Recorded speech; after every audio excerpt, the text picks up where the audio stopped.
Imaginez découvrir que quelque chose en quoi vous croyez être vrai vous éloignait en réalité de la véritable foi.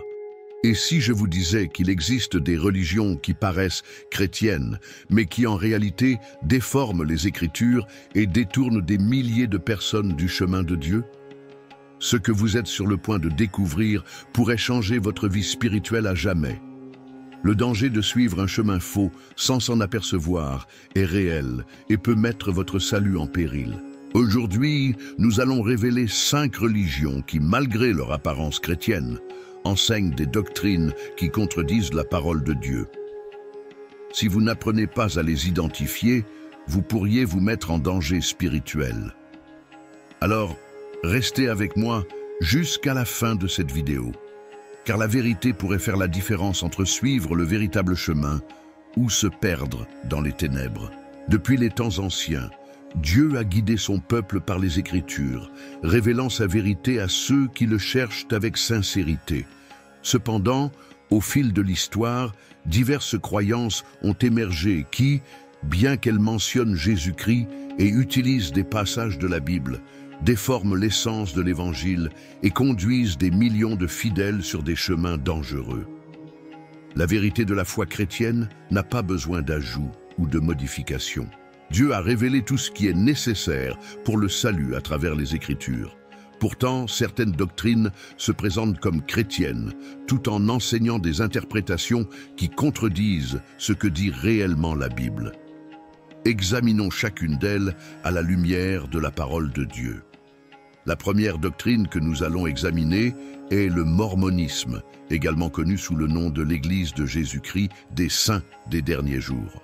Fondée par Joseph Smith en 1830, cette religion ne se fonde pas uniquement sur la Bible, mais aussi sur d'autres textes que Smith prétendait avoir reçus par révélation, comme le Livre de Mormon.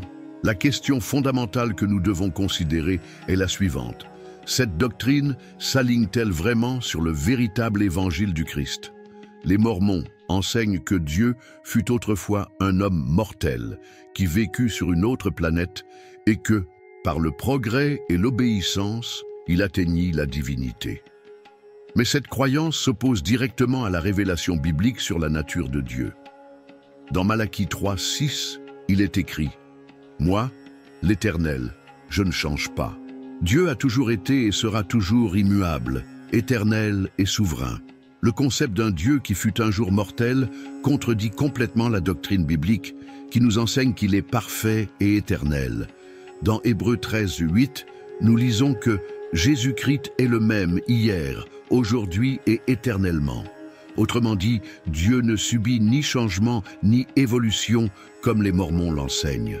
Un autre grand problème est la vision des Mormons concernant Jésus-Christ. Pour eux, Jésus et Lucifer sont des frères spirituels, enfants du même Père céleste. Cette idée, cependant, n'a aucun fondement dans la Bible. Dans Jean 1:1-3, il est écrit que Jésus a toujours existé avec Dieu et que toutes choses ont été créées par lui. Lucifer, par contre, est un ange déchu, un être créé qui s'est rebellé contre Dieu, comme nous le voyons dans Ésaïe 14:12-15. La Bible est très claire en affirmant que Jésus est Dieu incarné, Jean 10:30, et non un être créé à égalité avec Satan. De plus, les Mormons considèrent le livre de Mormon comme un autre testament de Jésus-Christ et le placent au-dessus de la Bible elle-même. Cependant, les Écritures mettent en garde contre toute tentative d'ajouter quelque chose à l'Évangile. Dans Galates 1:8, l'apôtre Paul avertit « Mais quand nous-mêmes ou un ange du ciel vous annoncerait un évangile différent de celui que nous vous avons annoncé, qu'il soit anathème. » Cela signifie que tout message contredisant la révélation originelle du Christ ne doit pas être accepté. Un autre enseignement dangereux du mormonisme est la croyance que les hommes peuvent devenir des dieux, gouvernant leur propre monde après la mort. Cette idée fait écho exactement au désir qui mena Lucifer à sa chute, car il voulait être comme le Très-Haut. Ésaïe 14:14.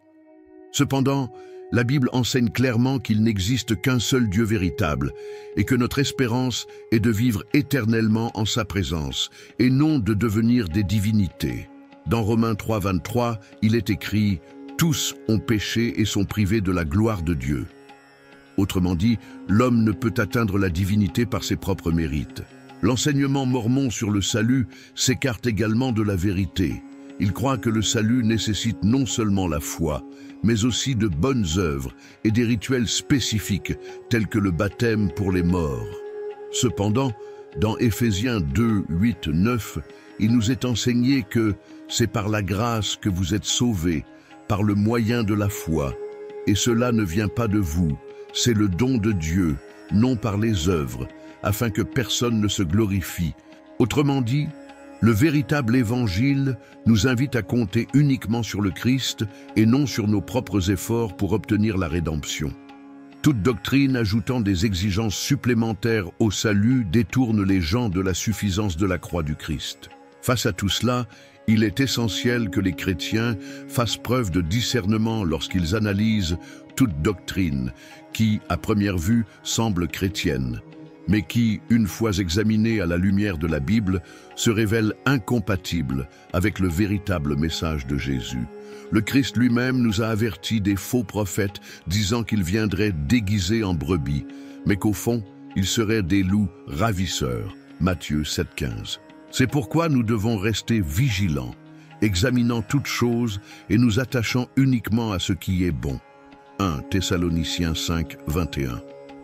La quête de la vérité exige un cœur prêt à suivre uniquement ce qui vient de Dieu. L'apôtre Paul nous enseigne de rester ferme dans l'évangile que nous avons reçu et de ne pas nous laisser emporter par des doctrines étranges. Colossiens 2, 8. La foi authentique en Jésus-Christ, telle que révélée dans la Bible, est suffisante pour nous mener à la vie éternelle.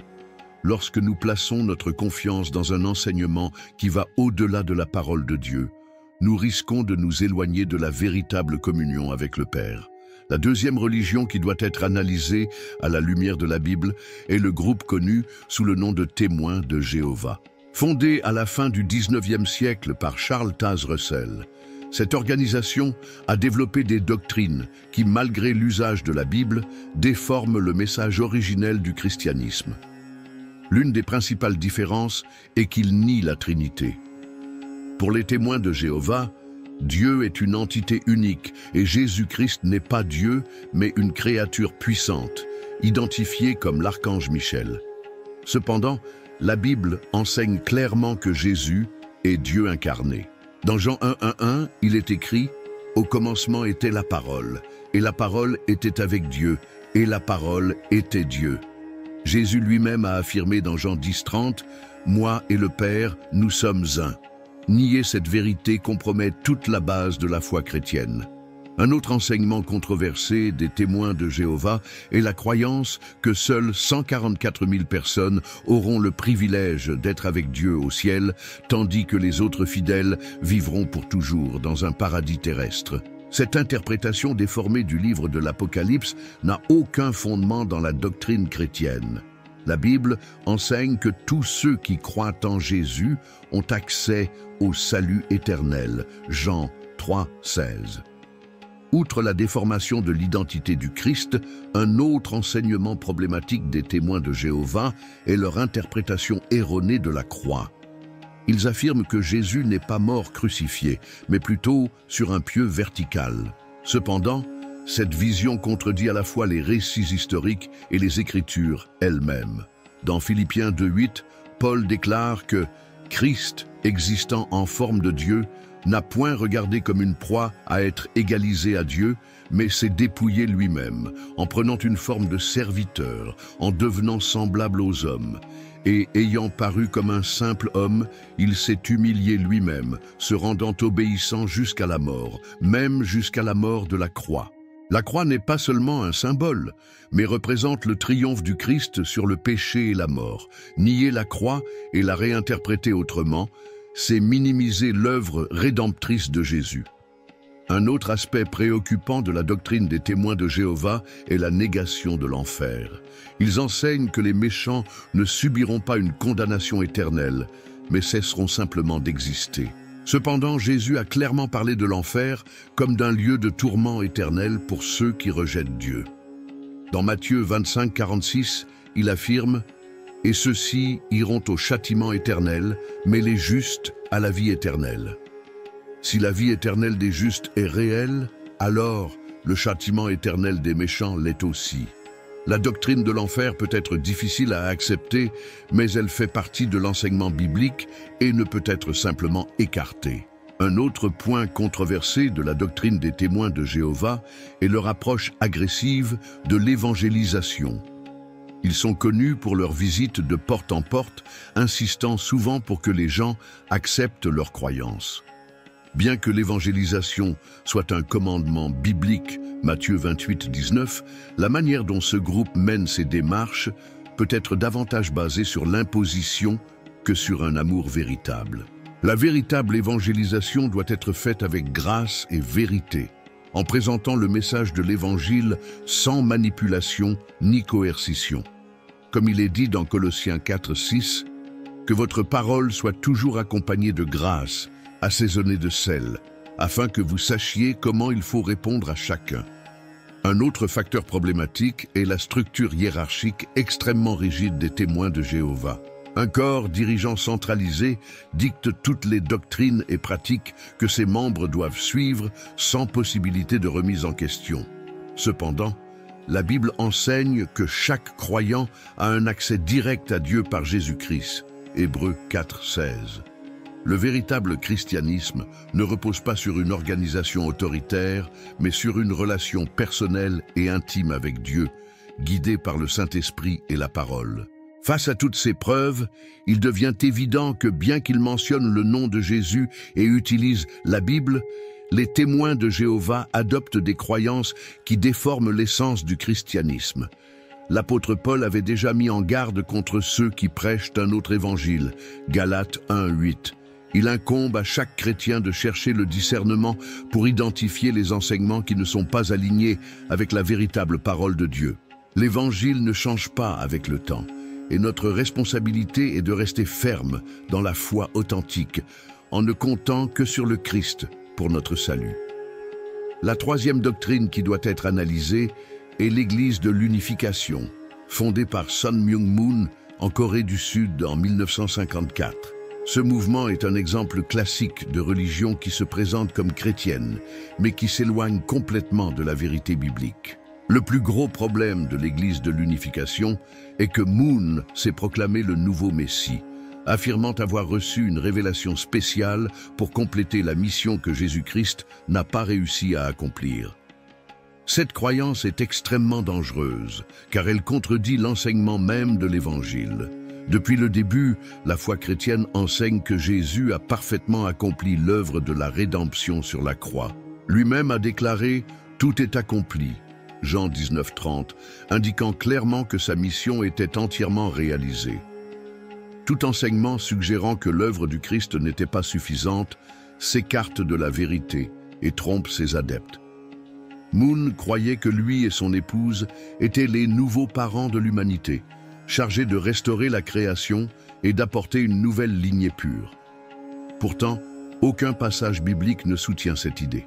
La Bible affirme clairement que Jésus est le seul sauveur de l'humanité.